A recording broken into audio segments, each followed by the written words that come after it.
सब कुछ मिल जाता है दुनिया में मगर याद रखना कि बस माँ बाप नहीं मिलते।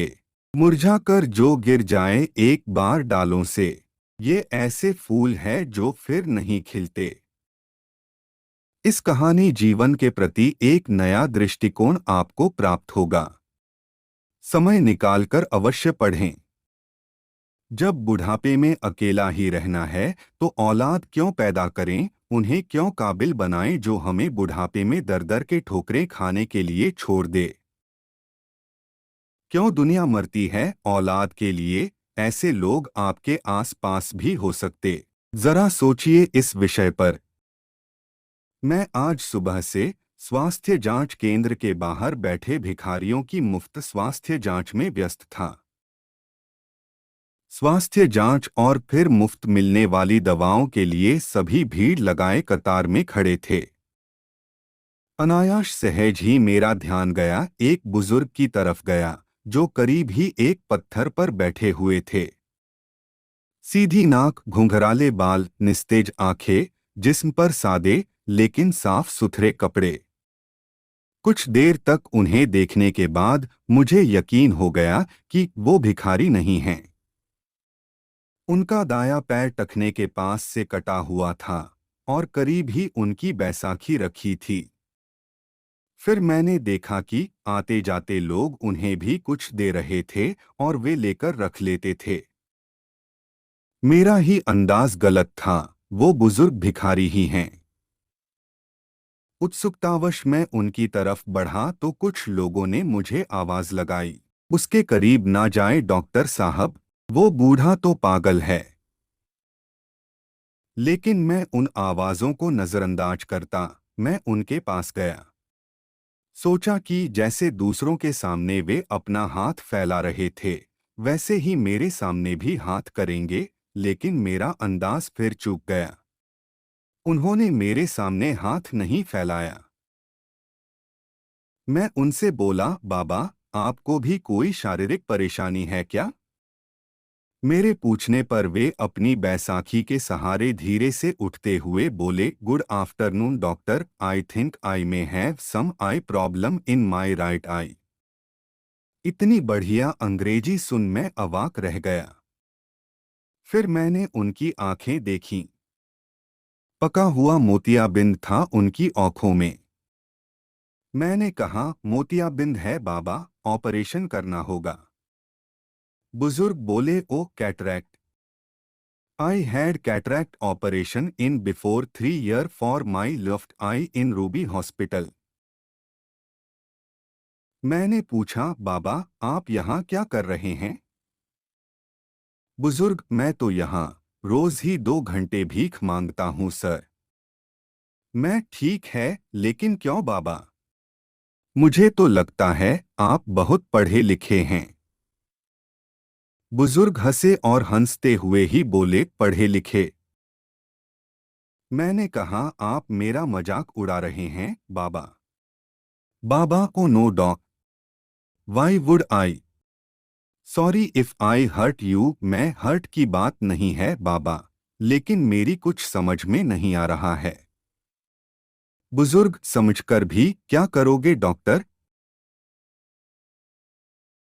अच्छा ओके, चलो हम उधर बैठते हैं, वरना लोग तुम्हें भी पागल हो कहेंगे। और फिर बुजुर्ग हंसने लगे। करीब ही एक टपरी थी। हम दोनों वहीं जाकर बैठ गए। Well doctor, I am mechanical engineer, बुजुर्ग ने अंग्रेजी में ही शुरुआत की, एक नए ऑपरेटर को सिखाते हुए। मेरा पैर मशीन में फंस गया था और ये बैसाखी हाथ में आ गई। कंपनी ने इलाज का सारा खर्चा किया और बाद में कुछ रकम और सौंपी और घर पर बैठा दिया। क्योंकि लंगड़े बैल को कौन काम पर रखता है सर? फिर मैंने उस पैसे से अपना ही एक छोटा सा वर्कशॉप डाला। अच्छा घर लिया। बेटा भी मैकेनिकल इंजीनियर है। वर्कशॉप को आगे बढ़ाकर उसने एक छोटी कंपनी और डाली। मैं चकराया, बोला, बाबा, तो फिर आप यहाँ इस हालत में कैसे? बुजुर्ग, मैं किस्मत का शिकार हूँ। बेटे ने अपना बिजनेस बढ़ाने के लिए कंपनी और घर दोनों बेच दिए। बेटे की तरक्की के लिए मैंने भी कुछ नहीं कहा। सब कुछ बेच बाचकर वो अपनी पत्नी और बच्चों के साथ जापान चला गया और हम जापानी गुड्डे गुड़िया यहाँ रह गए। ऐसा कहकर बाबा हंसने लगे। लेकिन बाबा, आपके पास तो इतना हुनर है कि जहां लात मारे वहां पानी निकाल दें। अपने कटे हुए पैर की ओर ताकते बुजुर्ग बोले, लात कहाँ और कैसे मारूं, बताओ मुझे। बाबा की बात सुन मैं खुद भी शर्मिंदा हो गया। मुझे खुद बहुत बुरा लगा। बाबा, आज भी आपको कोई भी नौकरी दे देगा, क्योंकि अपने क्षेत्र में आपको इतने सालों का अनुभव जो है। बुजुर्ग, यस डॉक्टर, और इसी वजह से मैं एक वर्कशॉप में काम करता हूँ। 8,000 रुपये तनख्वाह मिलती है मुझे। मेरी तो कुछ समझ ही नहीं आ रहा था। डॉक्टर, बेटे के जाने के बाद मैंने एक चौल में एक टीन की छत वाला घर किराए पर लिया। वहां मैं और मेरी पत्नी रहते हैं। उसे पैरालिसिस है, उठ बैठ भी नहीं सकती। मैं 10 से 5 नौकरी करता हूँ। शाम 5 से 7 इधर भीख मांगता हूँ और फिर घर जाकर तीनों के लिए खाना बनाता हूँ। आश्चर्य से मैंने पूछा, बाबा, अभी तो आपने बताया कि घर में आप और आपकी पत्नी हैं।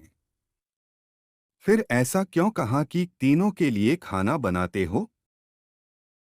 डॉक्टर, मेरे बचपन में ही मेरी माँ का स्वर्गवास हो गया था। मेरा एक जिगरी दोस्त था, उसकी माँ ने अपने बेटे जैसे ही मुझे भी पाला पोसा। 2 साल पहले मेरे उस जिगरी दोस्त का निधन हो गया, तो उसकी 92 साल की माँ को मैं अपने साथ अपने घर ले आया। तब से वो भी हमारे साथ ही रहती है। मैं अवाक रह गया। इन बाबा का तो खुद का भी हाल बुरा है। पत्नी अपंग है। खुद का एक पाव नहीं, घर बार भी नहीं। जो था वो बेटा बेचकर चला गया, और ये आज भी अपने मित्र की माँ की देखभाल करते हैं। कैसे जीवट इंसान है ये। कुछ देर बाद मैंने सामान्य स्वर में पूछा, बाबा, बेटा आपको रास्ते पर ले आया, ठोकरें खाने को छोड़ गया। आपको गुस्सा नहीं आता उस पर? बुजुर्ग, नो नो डॉक्टर, अरे वो सब तो उसी के लिए कमाया था, जो उसी का था उसने ले लिया। इसमें उसकी गलती कहाँ है? लेकिन बाबा, मैं बोला, लेने का ये कौन सा तरीका हुआ भला? सब कुछ ले लिया। ये तो लूट हुई। अब आपके यहाँ भीख मांगने का कारण भी मेरी समझ में आ गया है बाबा। आपकी तनख्वाह के 8,000 रुपयों में आप तीनों का गुजारा नहीं हो पाता आथा, इसीलिए आप यहाँ आते हो। No, you are wrong doctor. 8,000 रुपये में मैं सब कुछ मैनेज कर लेता हूँ। लेकिन मेरे मित्र की जो माँ है, उन्हें डायबिटीज और ब्लड प्रेशर दोनों हैं। दोनों बीमारियों की दवाई चल रही है उनकी। बस 8,000 रुपये में उनकी दवाइयाँ मैनेज नहीं हो पाती। मैंने अपलक उन्हें देखा और सोचा, इन बाबा का खुद का बेटा इन्हें छोड़कर चला गया है और ये खुद किसी और की माँ की देखभाल कर रहे हैं। मैंने बहुत कोशिश की लेकिन खुद की आंखें भर आने से नहीं रोक पाया। बाबा, अगर मैं आपकी माँ जी को अपनी तरफ से नियमित दवाएं दूं तो ठीक रहेगा ना?